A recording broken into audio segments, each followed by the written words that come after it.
रामायण।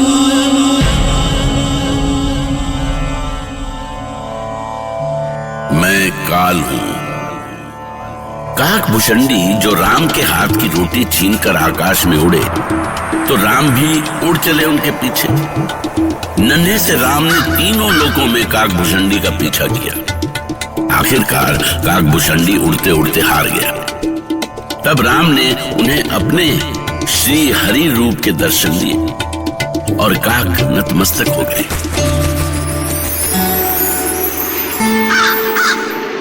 क्षमा करें प्रभु, मुझे क्षमा करें, मैंने आपके बालक रूप पर संदेह किया। इस प्रकार अपनी अद्भुत लीलाएं दिखाते श्री राम 5 वर्ष के हुए। महाराज दशरथ को उनकी शिक्षा दीक्षा की चिंता हुई और एक दिन उन्होंने कुल गुरु महर्षि वशिष्ठ को बुलवाया। गुरुर्ब्रह्मा गुरुर्विष्णु गुरुदेवो महेश्वरः गुरुः साक्षात् परब्रह्म तस्मै श्री गुरुवे नमः।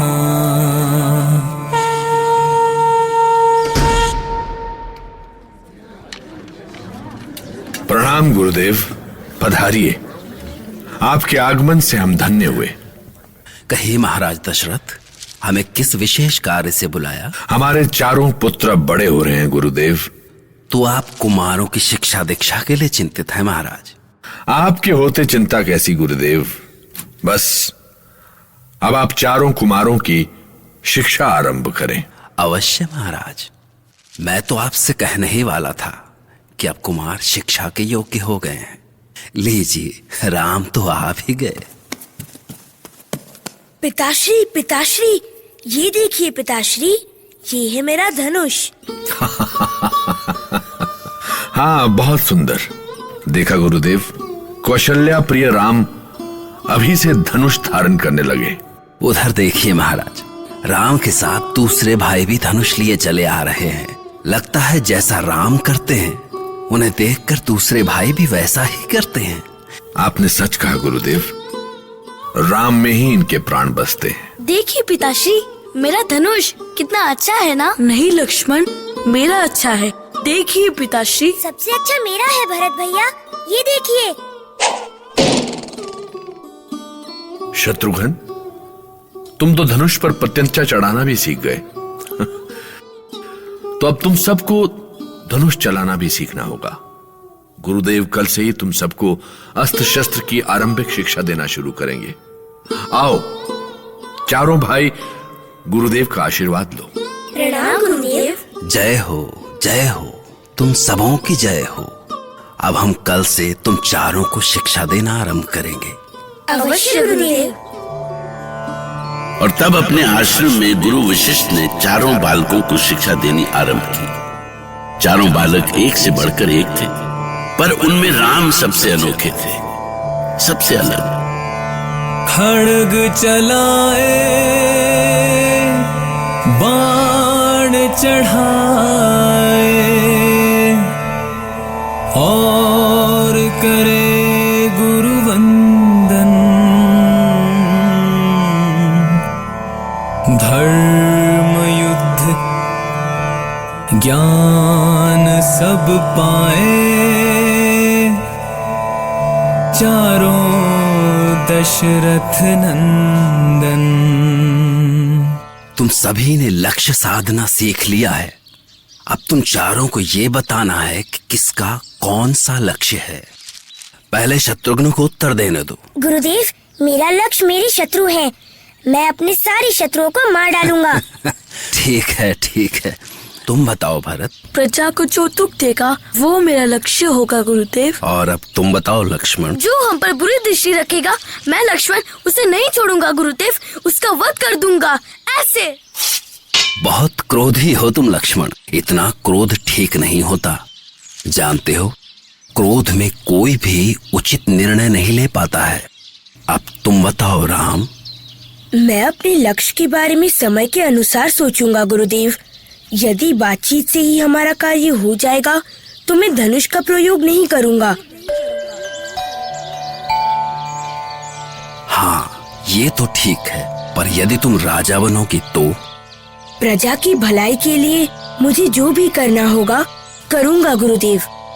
उसके लिए चाहे मुझे किसी भी संकट का सामना क्यों न करना पड़े। मैं तुम सभी के उत्तर से प्रसन्न हुआ। अयोध्या कुमारों ने अपनी योग्यता के कारण कम समय में ही अपनी आरंभिक शिक्षा पूरी कर ली। महाराज दशरथ अपने पुत्रों की अद्भुत कला कौशल से बहुत खुश हुए। माताओं ने गुरु के आश्रम से लौटे पुत्रों की आरती उतारी। परंतु अभी कुमारों ने गुरु की शिक्षा विद्या का ठीक से अभ्यास भी नहीं किया था कि एक विचित्र घटना हुई। सावधान! महाराज गांधी के पुत्र, महान तपस्वी, धर्म के रक्षक महर्षि विश्वामित्र पधार रहे हैं।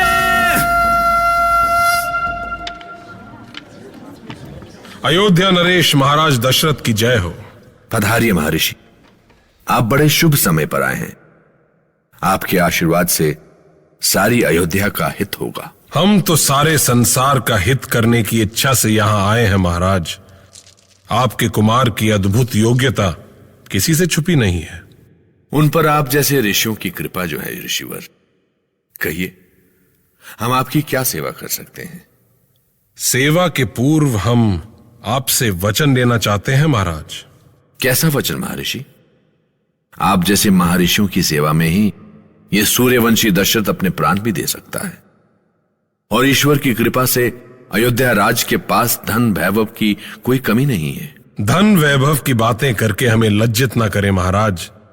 हम ऋषियों के लिए धन संपत्ति का क्या मोल। फिर आप क्या चाहते हैं महर्षि? आप वचन दें कि आप मेरी इच्छा को ना नहीं करेंगे। ठीक है, मैं वचन देता हूं। तो सुनिए महाराज, हमें अपने यज्ञ की रक्षा के लिए आपके पुत्र राम और लक्ष्मण दोनों चाहिए महाराज। नहीं महर्षि, नहीं महर्षि, नहीं नहीं नहीं। दशरथ से राम मांग लेना उनके प्राण मांग लेने से कम नहीं था। उनके तो प्राण ही राम में बसते थे। विश्वामित्र के मुंह से राम को ले जाने की बात सुनते ही वो मूर्छित हो गए। राम